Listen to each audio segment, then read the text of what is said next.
We had big news this morning, big news yesterday.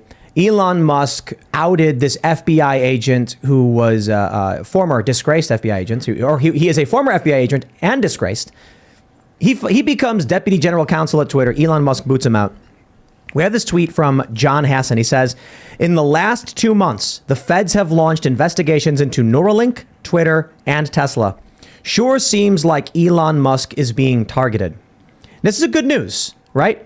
We may be looking at some really bad stuff happen to Elon. The big story from this morning, I guess, Elon Musk's tweet confirms he's added staff beds at Twitter HQ, but insists he's just helping tired employees, framing it like this big negative thing.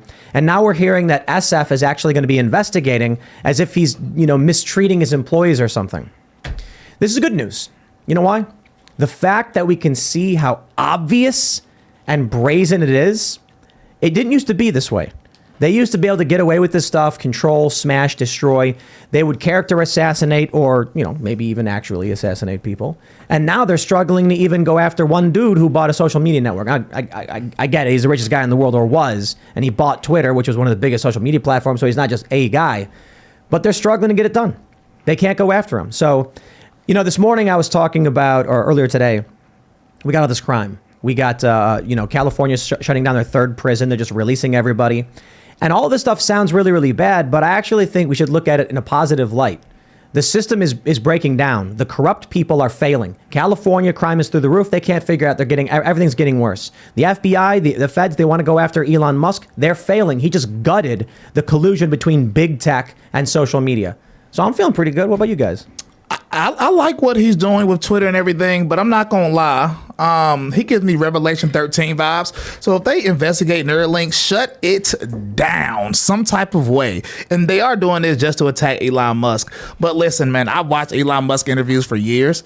This man literally said he wants everybody to have access to any information with just the thoughts. You know what I'm saying? He said we can't beat AI, so he wants us to combine with it.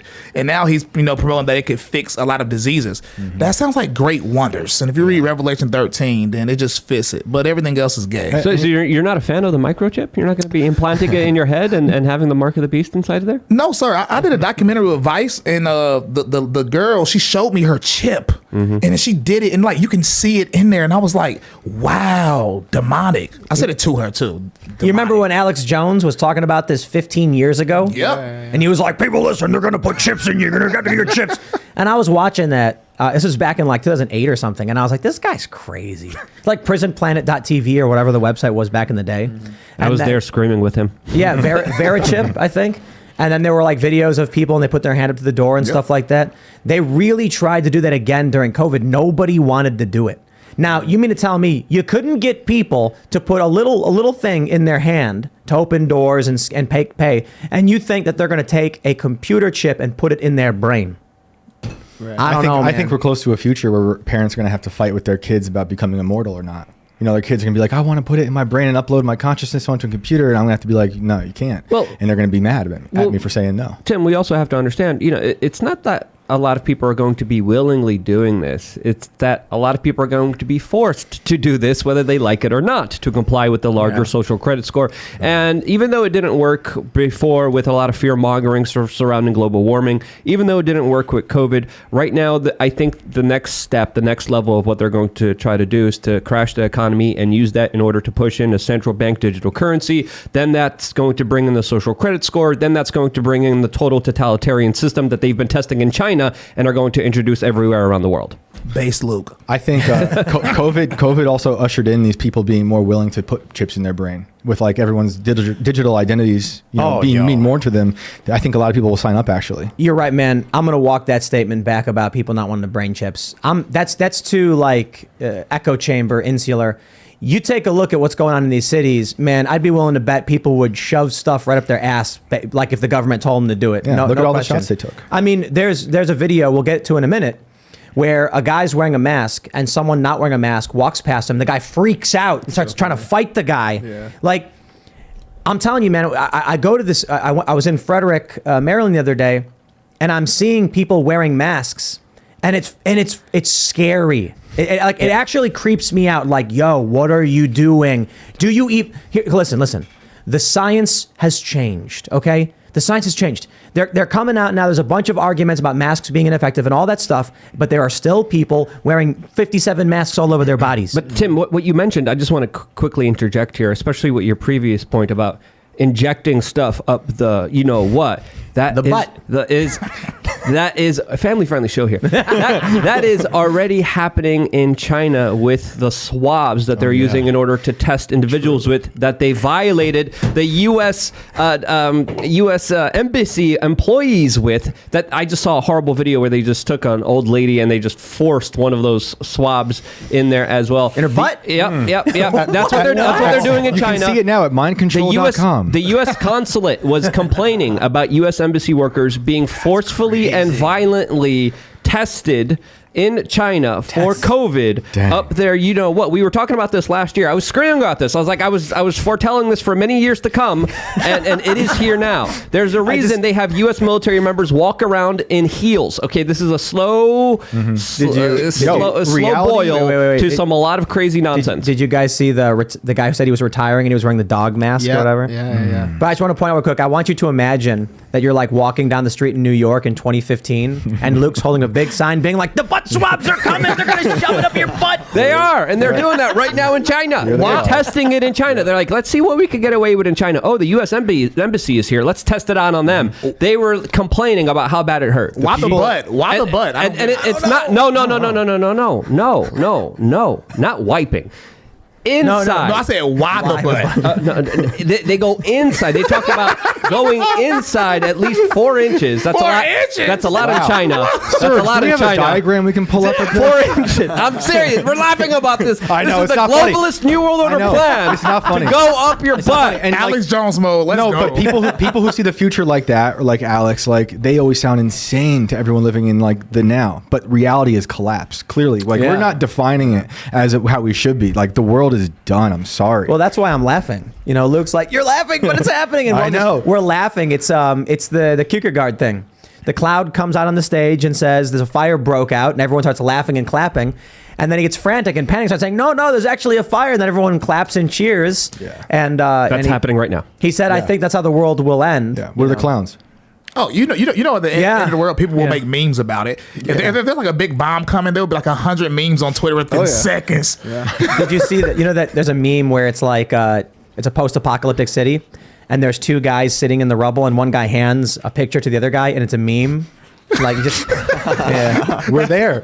Like well, you got to keep it going. You know, you got to try to laugh a little bit. That's all we have. So look though, Luke, you bring up a really good point. I look at everything that's going on with people mindlessly zombieing about. It was a story I told the other day. During lockdown, like a year and a half ago or whatever, I went to a sushi restaurant with my girlfriend in Frederick, and we walked in, and it's very small. Like these are small, old buildings. And I was probably about 10 feet away from a chair, and they're like, you got to put a mask on if you want to come in. Nobody anywhere is wearing a mask, because they're eating. And they told us that we had to leave if we didn't wear them. And I'm just like, complying with this level of psychosis, let's bring it back to Elon Musk. Yeah, the government's going to come out and they're going to say, if you want to fly, you got to get your real Neuralink ID. And then they're going to be like, just get it. They'll have to start with something simple, right? It'll be something on your phone. It'll be like, if you don't have a phone, we'll give you one. Right now, you can get Android phones for like $20, like really, really cheap. They're low end, but they work. So they'll be like, if you don't have one, then you can apply and we'll give you one. And then you got to have this thing on it. Then they're going to give you some kind of like EEG sensor thing to wear to like do like an EEG bio check.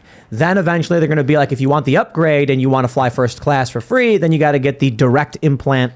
It's like the people who sign up for car insurance that allow the insurance company to like gauge how you're doing, right? It's like they have an insight and they can mess with like your rates and stuff through that. Yeah, it's just the next level. They put a computer chip in your car and they track your movement, make sure you're not speeding, make sure you're stopping at stop signs, watch every single move you're making. But they make it sound good and for now the next level of that is Tesla insurance with cameras that are looking inside of you as you're driving, looking inside of the vehicle as you're driving, making sure that of course you are not abusing the self-driving feature. But they can turn your car off. Based on what we were just talking about, you just got to clarify what you mean by camera inside of you. That's true. Was it 4 inches in? Teslas. The details here matter. Okay. I got Tesla insurance and my rates went down because I'm a good driver and because the car drives itself. So it's like, you get in the car, you press the button, and then you just sit there, and then the car just drives itself. You don't got to worry. But here's the crazy thing. There's a camera pointed at you while you're driving. And if you look at, if you try to change the music, it goes like burp, burp, burp, and it says pay attention to the road. No. Nah, I'm good. Yeah. Yep. It's not as intrusive as other companies. Other companies are a little bit more intrusive, where they watch your eyes, where they watch your face to make sure it's always focused on the road, and then they take away the special abilities if you don't comply with it. So I think Ford is already doing this, and I think Mustang is already doing this as well. Someone correct me if I'm wrong here, because I'm just going off what I read a couple months ago. Wait. But this is technology out there that's even beyond what Tesla has. Well, Tesla, if you don't keep your eyes on the road, it will disable auto drive. What? Yeah. I thought it was just your hands and pressure on the Can wheel. someone hack a Tesla?